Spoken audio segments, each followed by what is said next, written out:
Hello. Hi, is this Bobby?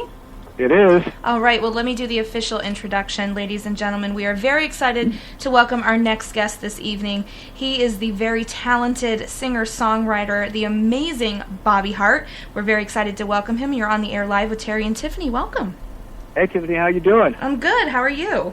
I'm doing great tonight, thank you. It is such a pleasure to talk to you because I'm telling my daughter, who's the other host here, that I never imagined back when I was young listening to all these great songs like Alice Long, that I get to talk to people. It was part of that. I mean, wow, it's been a long time. It has been, and I'm glad you're still interested. Absolutely. And I think what you're doing to spread the word and remind people of what you've done, those that need to be reminded, and to teach those that don't know how great you guys really were, that you've got so many things going on, and I really commend you for doing that. Well, it's my pleasure, and it's good to be with you tonight. Well, I know, of course, we want to talk all about your career and Boyce and Hart and the Monkees and all that, but I wanted to start off by talking about what's coming up, and that is your autobiography. You're getting ready to release that in May, correct? It'll be in the stores in May. You can do they're doing pre-sales on Amazon and Barnes & Noble in the meantime, and we're already showing good numbers on the Amazon list. So also just get this out there in the beginning. If you do that, if you pre-order, they'll ship it on the 12th, but if you pre-order, go to my website, bobbyhart.com, and they're giving a free download of a never-been-released Bobby Hart single, so you'll get that along with the book. Fantastic. I sometimes I speak out of turn and maybe shouldn't say this, but is there any way that somebody can get like an autographed copy from you? If not, on your website, are you doing any like in-store appearances? You know, that came up today for, it's not the first time it came up, but we haven't dealt with it. And that's on my list to talk to my co-writer about on Monday. And yes, we will make a way that people can get autographed copies. I just don't know how it's going to happen yet. There you go. Well, we're going to tell your story here for sure, and it's a very interesting story. And you had your ups and you had your downs, and there was turbulent times too. But I suppose one of the main questions that comes to mind is, one would have thought that when you're releasing your book now, although it was kind of weird the way you got associated with them, because you guys were certainly great on your own before the Monkees. You certainly were associated with writing for the Monkees. Why didn't you put your book out back in the kind of 80s heyday when the Monkees were being shown on MTV and people from the 80s, like my daughter, got to figure out who they were? The Monkees were the biggest touring act of 1986. Amazing, isn't it? Yeah, wow. So do you think 20 years after their inception, or their first hits in 66.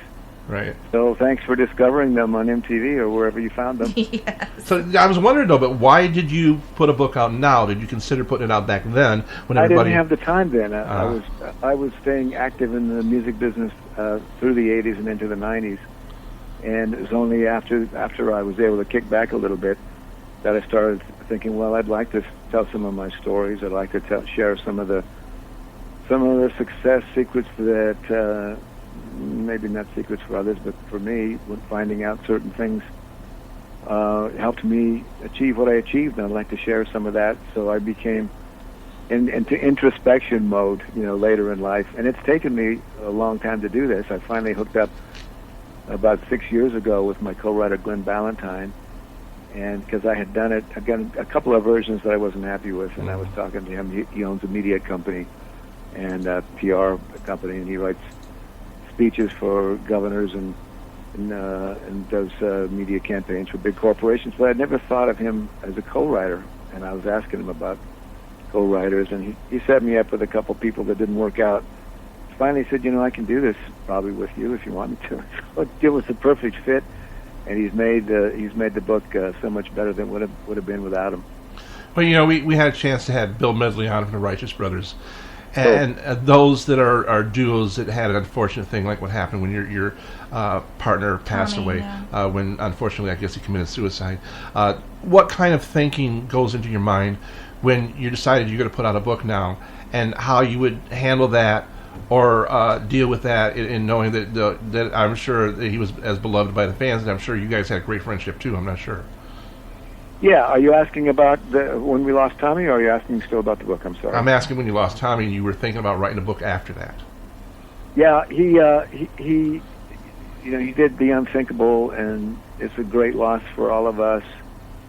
But I've explained it a few times, and in the way I understand it, nobody has an excuse to do what he did. But if anybody ever did, he had one. He I think he left us around Thanksgiving of '94, and the previous Christmas Eve, he had an aneurysm in his brain that broke, and he was in surgery for hours, and they told him, number one, that there's no doubt he would have another episode like that later, and that he might not recover, or he may, be a burden or a vegetable, as they called it.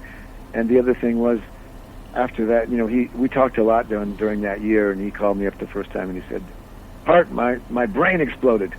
I said, "What do you mean your brain exploded?" But he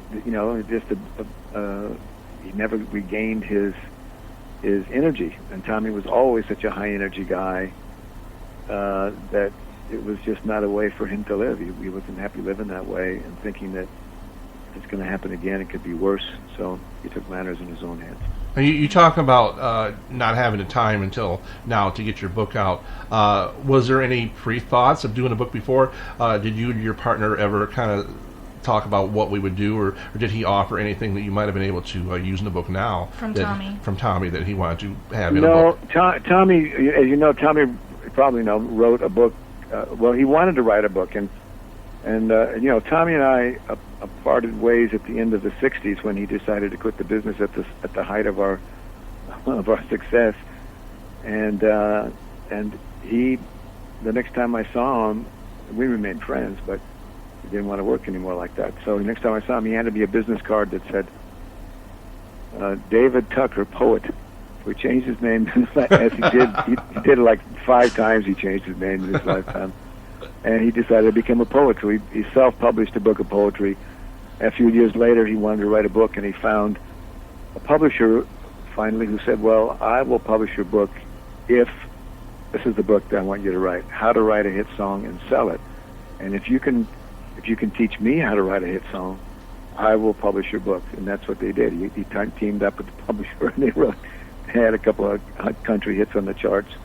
So that was a kind of a Bible back in the 80s for aspiring songwriters, and a lot of people like Bruce Johnson, for instance, told me, I read Tommy's book and then I went home and wrote I Write the Songs for Barry Manilow.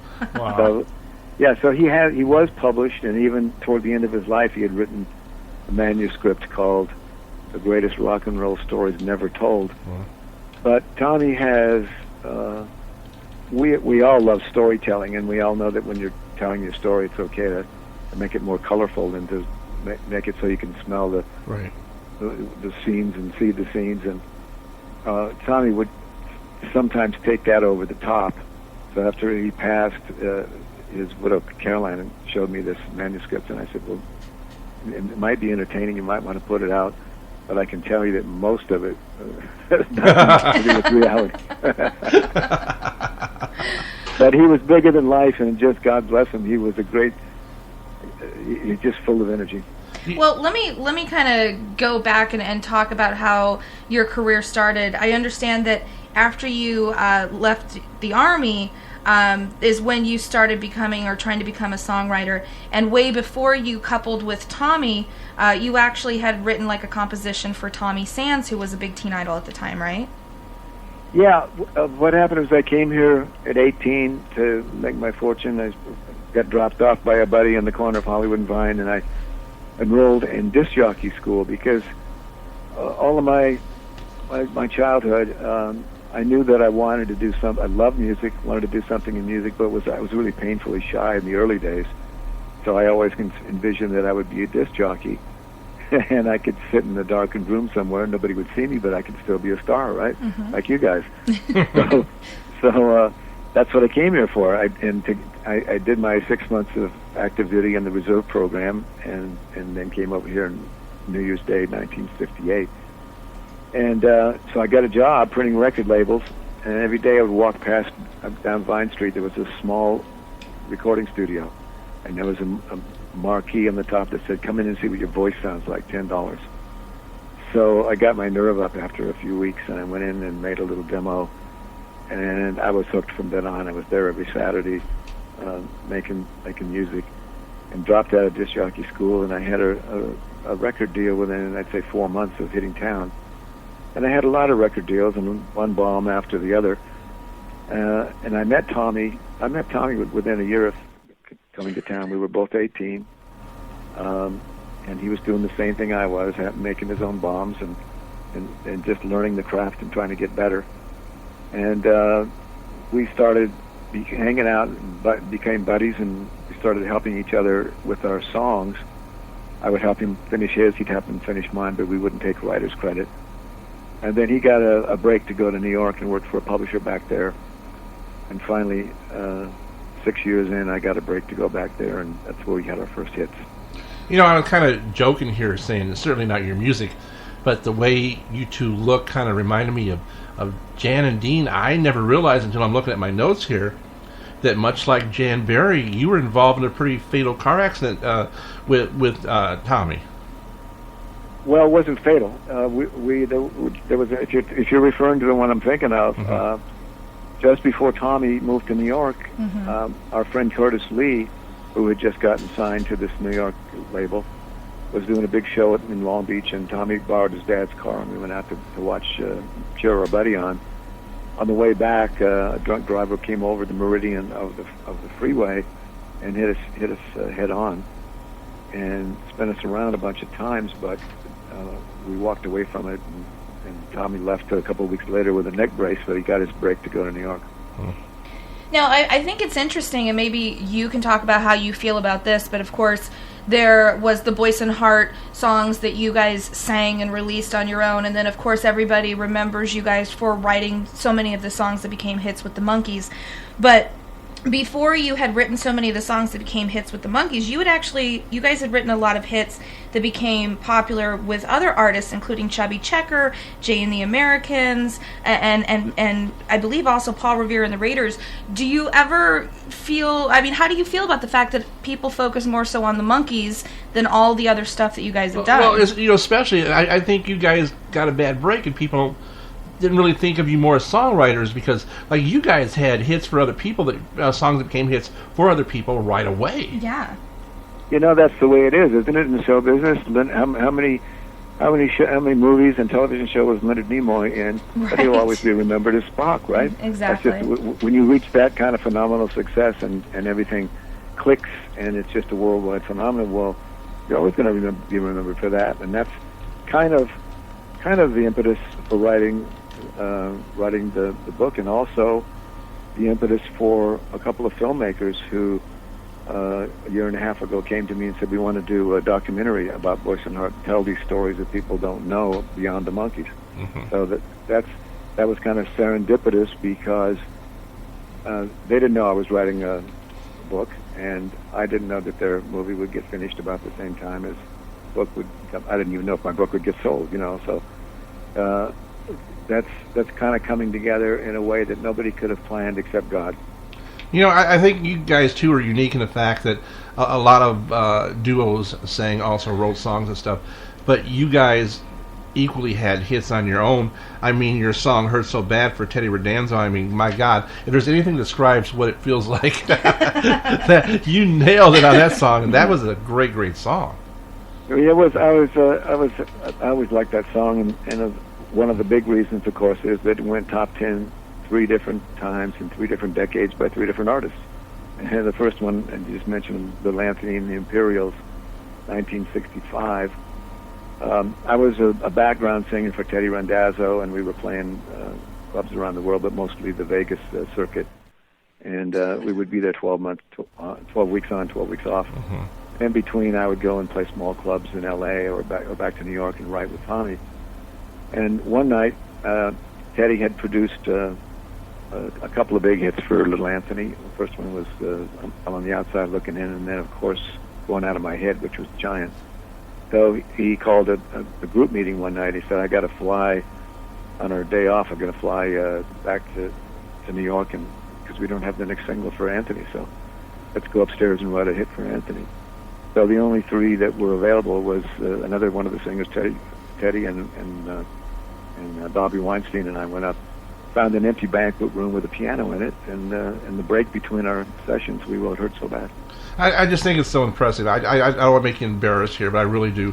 Because we look at actors like there's actors and there's celebrities and there's people we call actors that are really in their craft. And you're kind of that way as far as a musical person in the fact that you've done everything. Okay, you've been the rock star. You've been the songwriter. You wrote the jingles for commercials. You wrote the theme songs for TV shows. You wrote the theme song for Days of Our Lives. I know.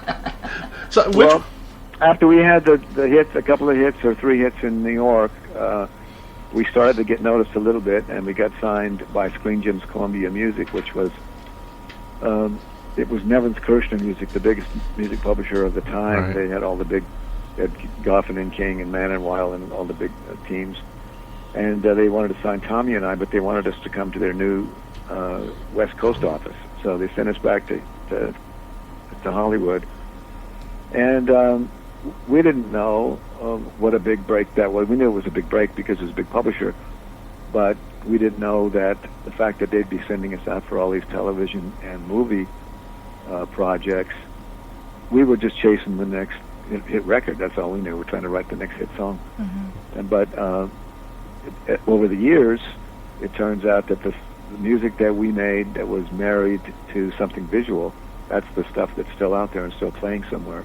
And Days of Our Lives, of course, being on 5 days a week for the last 50 years, that's pretty cool. Yeah, definitely. And having done everything, everybody always tells me that the songwriters, if you're a songwriter and a singer of that song, you make more money because you wrote the song too. It's like, duh. But which of all those things you've done really has brought you the most income as far as residuals? And satisfaction also. Yeah. Well, satisfaction and income don't always go together. That's true.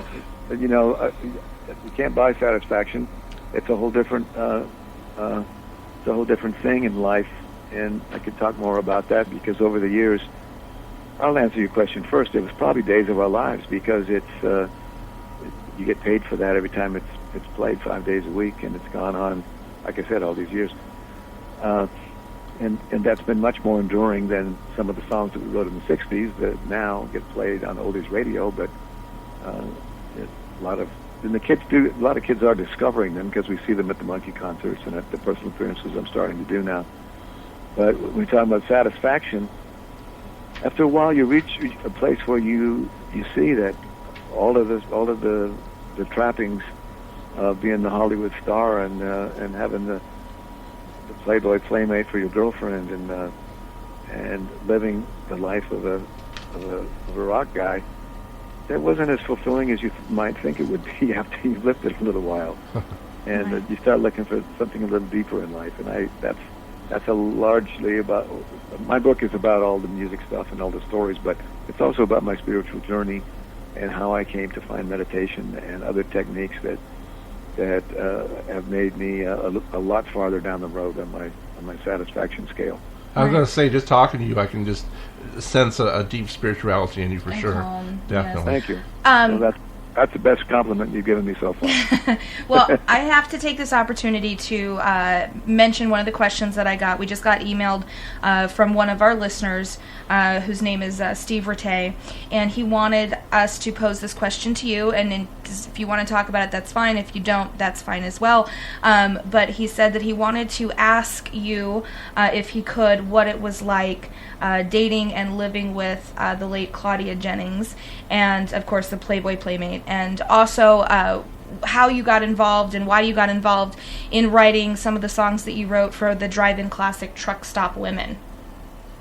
Well, of course, through Claudia. I met Claudia right after Tommy and I broke up at the very beginning of 1970, and we started dating, and we had a really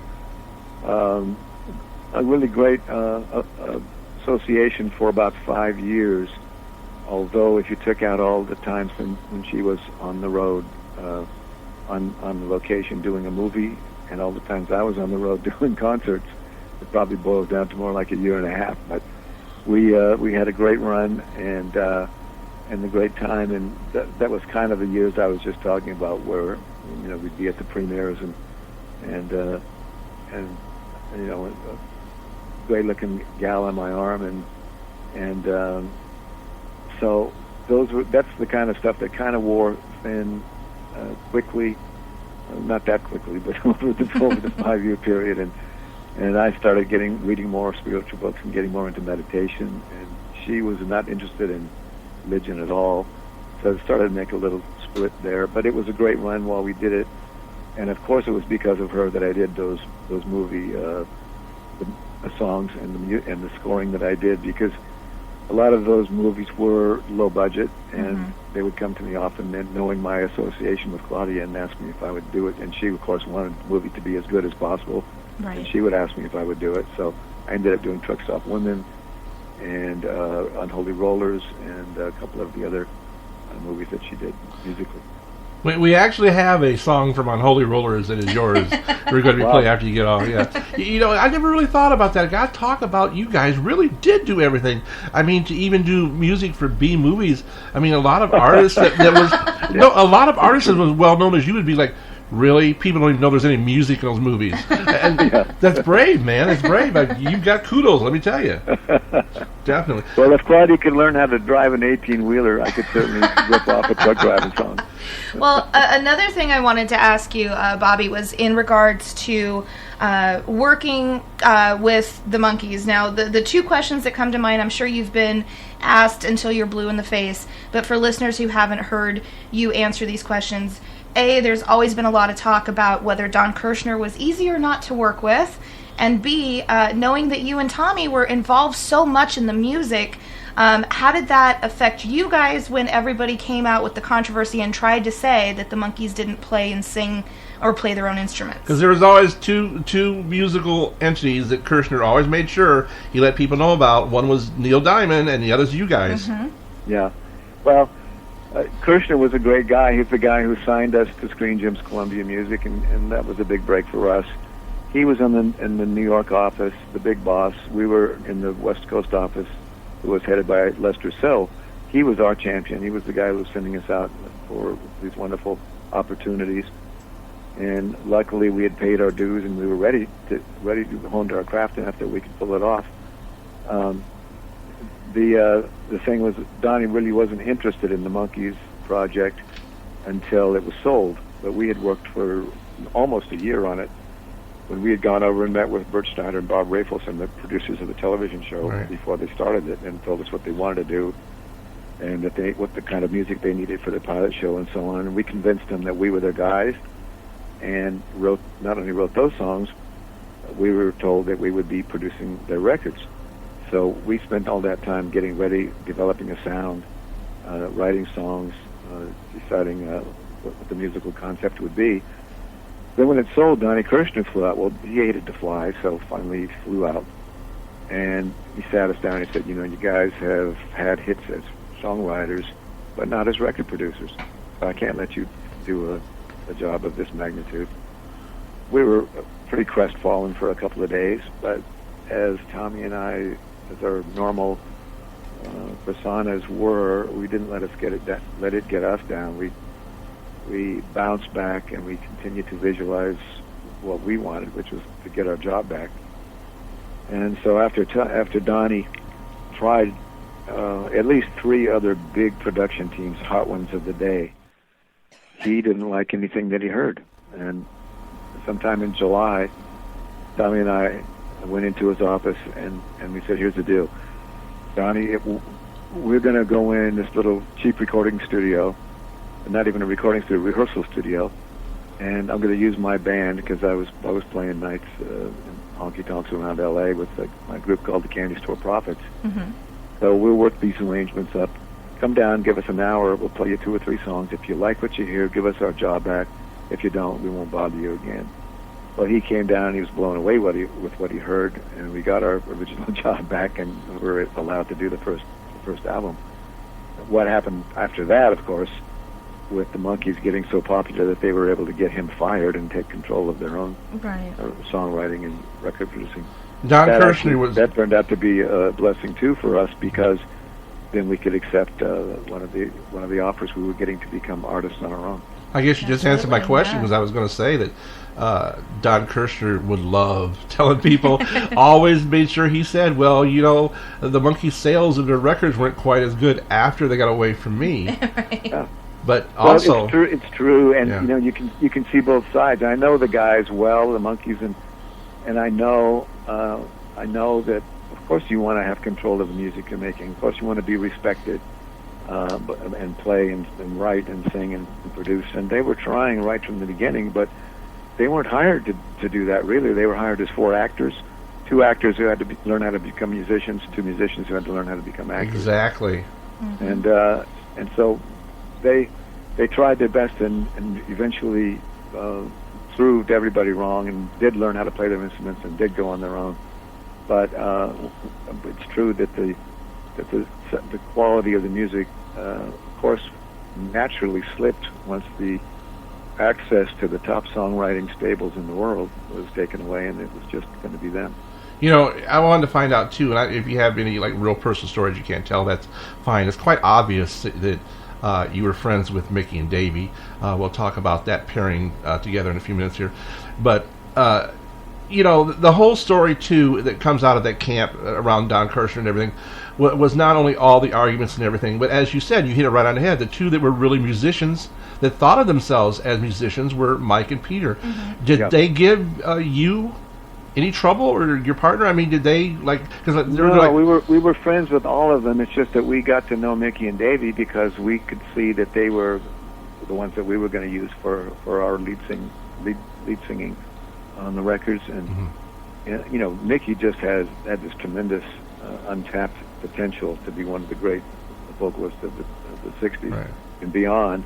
And Davey had this wonderful little Manchester sound that was reminiscent of the Beatles but didn't sound like the Beatles, and it just fit the times, you know. So we chose them to be our guys. Not that Nesmith wasn't next door in another studio or across town making his own records, but those were the ones that we got to know because we were working with them.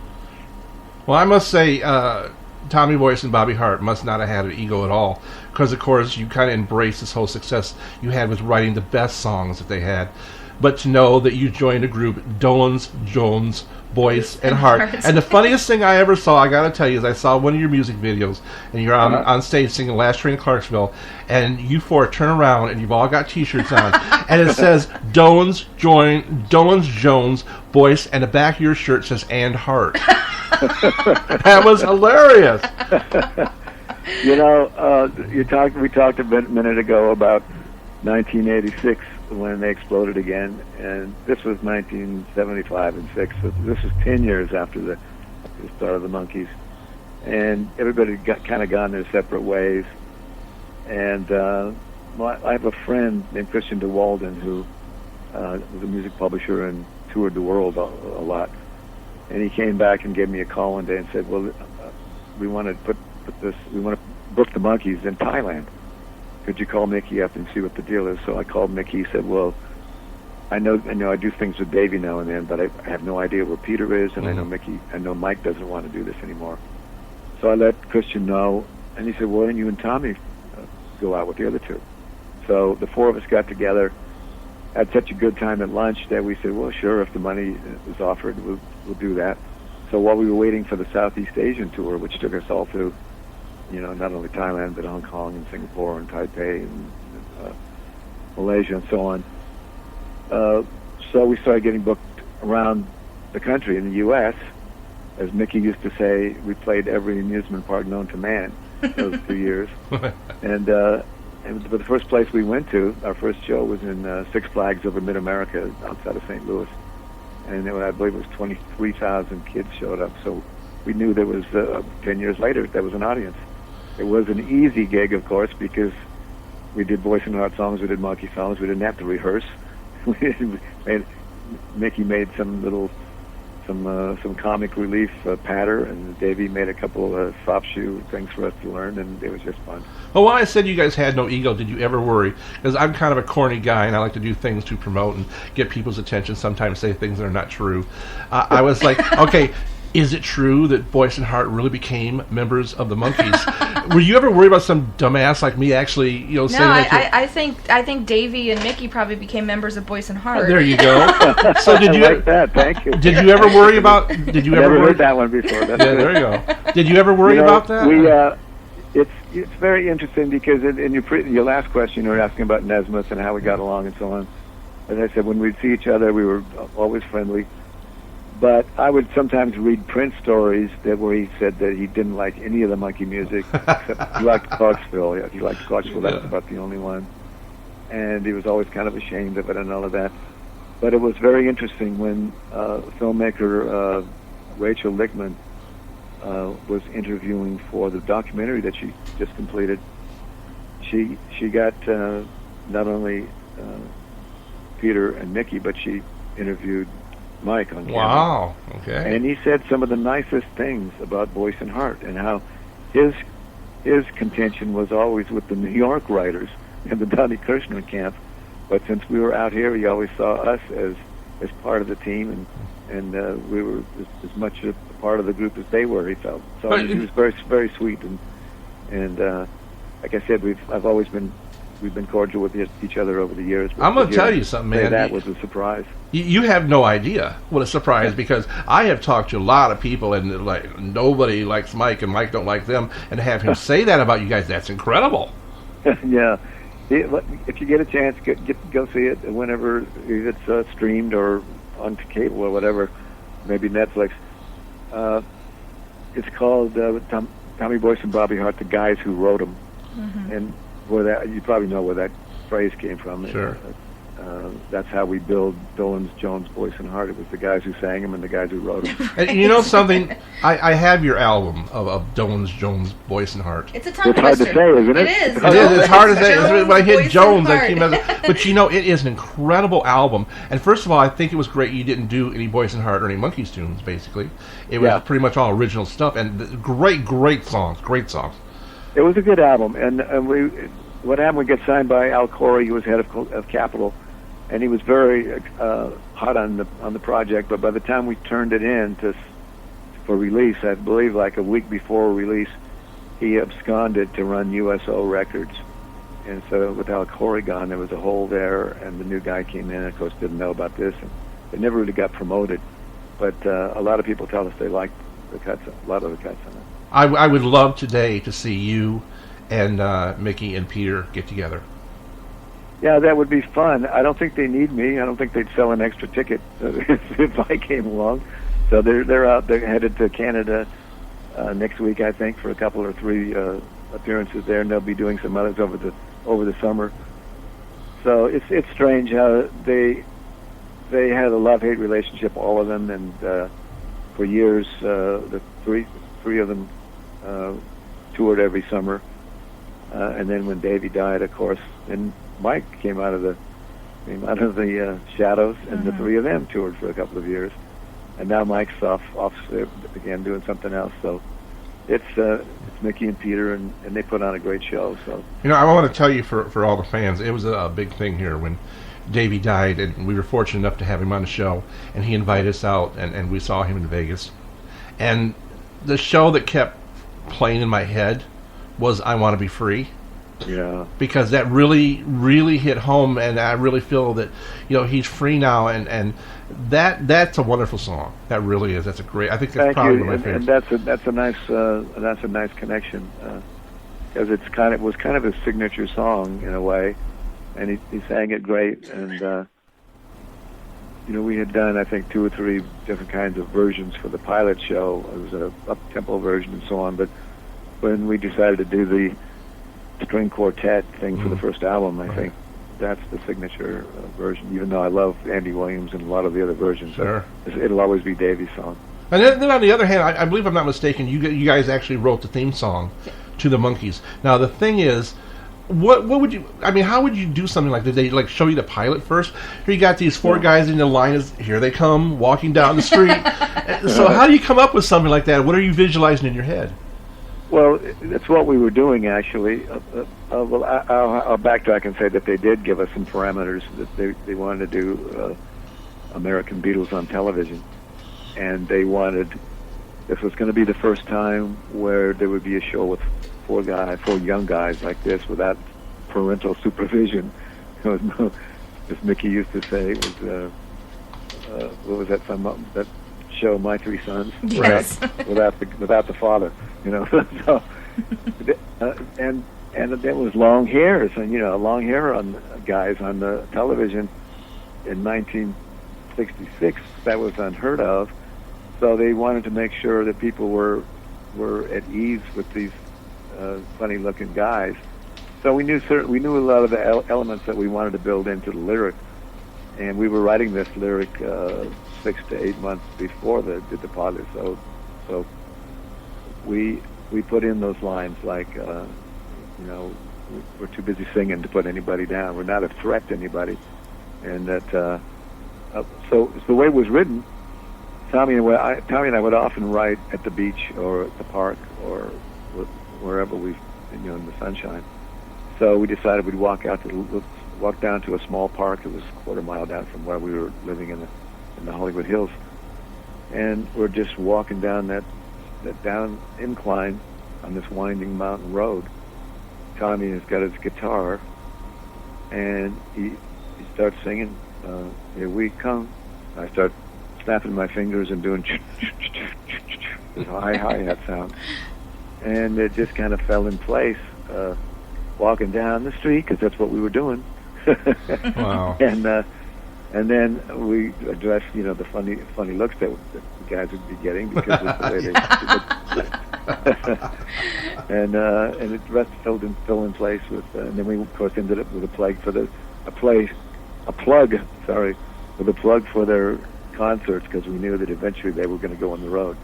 So we ended up with better get ready because we may be coming to your town. It put an idea in somebody's head of being fun, loving, and easy to get along with. I was laughing because I was showing Tiffany the video of Boyce Hart with Doans and Jones, and you guys are on the stage, you're singing "Last Train" in Clarksville, and Mickey's singing it, and at the end of every line he was butchering the word, and I was thinking, oh God, Boyce and Hart's going to get pissed off.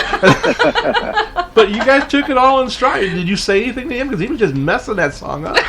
Oh, you never knew what you'd get from those guys. They were trained from the time they hit the door on the Monkees project. They were given improv lessons and trained to be as over the top and as crazy as possible. And that persona just lasted, whether they were in a radio station jumping up on the console and taking over the thing, or whether they were on television acting, running around or whatever. And we at Boyce and Hart kind of jumped on that bandwagon when we became artists, and it was all just pandemonium and fun. Because, I mean, it wasn't like, "Here we come." It was like, "Here we come." It was just craziness. I would have been happy seeing that concert if I could have just bought a Ann Hart T-shirt, because that's what I really wanted, for sure. Well, I wish I'd have known. I'd have made up a few. I've got to ask you this. This is a guilty pleasure of mine. I don't know how many people even realize about this. Supposedly, to what I've read, it's true, and if it's not, I sure as the Dickens thought so. And that is, I used to watch a show. Now, one of my favorite teen idols is Bobby Sherman, called Getting Together, and I watched Bobby and Western and their characters. I'm like, that's Boyce and Hart. Yeah, it's part of the story. Tommy and I, once we had a couple of hits, we hired a manager to work for us who was just incredible, and the things he created for us and the visions he had for our careers were far beyond what we were even thinking of at the time. But we knew when we hired him that he had this flaw, that he'd been in trouble a couple times before of taking advantage of financial situations and so on. But we could just tell by his charisma and that he was going to be great for us, which he was. He was able to. Our deal was just coming up for renewal with Screen Gems, Columbia Publishing Company. So, for instance, instead of going to Lester Sill and trying to renegotiate our publishing deal, he went over to the Columbia Pictures lot and dealt with the top brass over there. And what he got us was our own record company. We would be releasing our songs on our own record company, and we could produce other artists. Not only we would continue to write and produce for them, but they would start development of our own television sitcom, which is what happened, and it was the reason that they put us on all of the sitcoms that they had, Screen Gems had running at the time, like Bewitched and Dream of Jeannie and Flying Nun. And so they started sending us over on the lot for acting lessons, and it only took 3 or 4 of those before we decided that we didn't want to be that over-rehearsed. We just remained spontaneous. But it was a fun experience. And then this manager said, you need to now develop a presence in Vegas. You need to be seen as something beyond just teen idols. And so he went to Vegas and got a deal for us to play the big room at the Las Vegas Hilton, Flamingo Hilton. But they said, well, you don't really have the name to pack in our big room with your names yet, so you got to team up. Here's a list of people you could team up with. And the first person we called was Zsa Zsa Gabor. She loved the idea, so we developed a show. It was at the end of that show that everything fell apart for Boyce and Hart, not because it wasn't great, but because we got great reviews and we could have taken that on. We had offers to take it to Europe and then come back to Vegas. We had the sitcom coming out. We had all this stuff going on. But you'll see in the book what happened. Tommy quit the business, and that sitcom became what you're talking about. Yeah, that the special. I didn't know that you and Tommy had a special profiling the hits that you wrote for the Monkees. Man, did you have any of that footage in your documentary films coming out?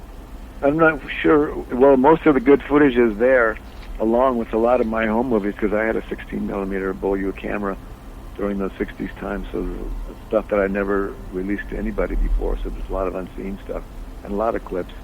I'm not sure what the special is you're speaking of. It could have been the Soupy Sales special, or I'm not sure which one that would have been. It just says something about... Well, you were talking about the documentary that's coming out on them. No, I'm talking about it said there was a TV special that they hosted that said, of course it could be wrong, because sometimes on the internet it is, profiling basically the hits they wrote for the Monkees, so I'm not sure. Yeah, well, I narrate the new documentary, so maybe that was what they were talking about. I don't know. Very good. Is this something you're going to self-release, or do you have like a distribution company, or? No, it's not my deal. It's Andrew Sandoval, who one of the foremost Monkee historians, and Rachel Lichtman, who's worked with the Monkees doing the background edits for the clips that they show at their shows and so on. And she did a terrific job. It's finished. It's been shown at a couple of festivals. They don't have the money yet to actually license all of the clips and the music, so that's that's the holdup, and they're looking for a home for it that can bring that element in, whether it's a cable channel or streaming. It'll be out in some form, and I'm just not sure what that is yet. Well, correct me if I'm wrong, but I thought I had read that on May 20th, there's going to be a special screening of the documentary along with a book signing of your book at the Grammy Museum in LA. Is that correct? Tiffany, you're never wrong. You've got all your facts. Yeah, that's going to happen, and it'll be a fun night. It's only a 200-seat theater, so I'm sure it may be sold out. The public, I think, can probably start buying it one day next week. I think the 23rd, which is Thursday. But yeah, it's a book signing for Psychedelic Bubble Gum, and it's a screening of the guys who wrote them, and then there will be a short little. Mickey Dolenz and I are just going to tell a few stories about the friendship that we've maintained over the last 50 years. Wow. Well, I hope while you're there you can put a bug in the Grammy Museum's ear, because there's a couple little groups. One group is smaller than the other group. Deserved a Grammy into the Rock and Roll Hall of Fame. Yeah. And the Monkees and Boyce and Hart, definitely. Yeah, there was a big campaign, I don't know, 5 or 6 years ago, and the big oldie station in town, KORF 101, had me over to talk about it. It was 2007, I'm looking here. And so this big petition that went around the world, around the country, or maybe around the world. But, as what I understand is it's kind of a political situation with Rock and Roll Hall of Fame. I don't think the powers that be. Yeah, as we let you go, just let me put this in your head, because this is what I think. When I get people of your era coming on, and I guess I shouldn't, because I haven't had any artist that did bubblegum music that's really hated that word. But to me, I hate saying that word. To me, it's kind of like a bad word, like you're all kiddie music or whatever. Yeah, and that's why in the book I was talking about, we kind of got lumped into that because reason is obvious. We were making music for young kids, and young kids were digging the Monkees. And when we became artists, we kind of stayed in that mold because we already had an audience there.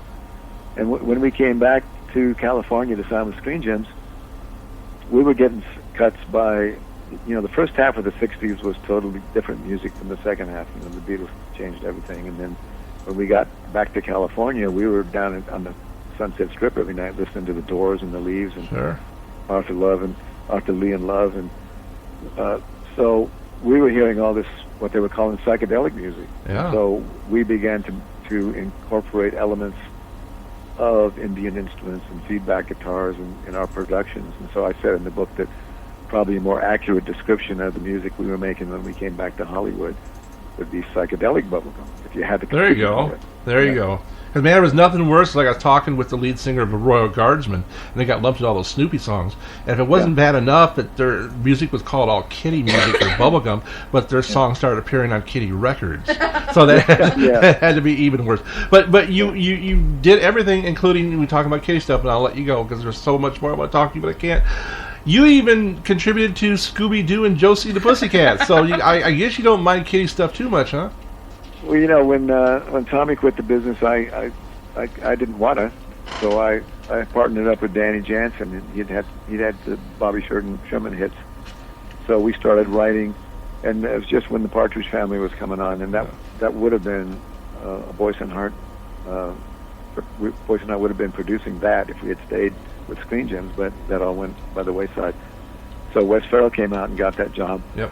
So we worked with Wes. I was interviewed recently by a guy who's doing a book on the Partridge Family music, and he said his research showed him that I have the most songs, me personally, most Partridge Family songs, because I wrote songs not only with Danny and with Wes, but also with Jack Keller and Tommy. Tommy and I even have a Partridge Family song. So I think I have something like 22 Partridge Family songs.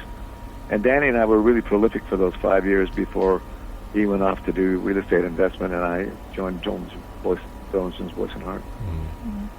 Well, I suppose the question that probably you've been asked more in the world, and I promise my last question, what's your favorite song that you wrote?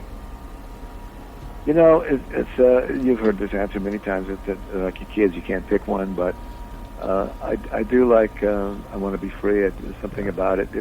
I think the one thing about it that made it different was, I often say Tommy and I were short order cooks. We'd say, somebody would tell us, Jay and the Americans is going to be recording next Thursday. They're looking for songs. We'd run in, we'd write the song, we'd demo it, and we'd have it to them in 2 days. That's how we wrote. We wrote by deadline and by commission, basically. This song was written on a quiet night at the house up in the hills that we shared, just because we felt like writing a song. And it somehow is different than any other song we ever wrote.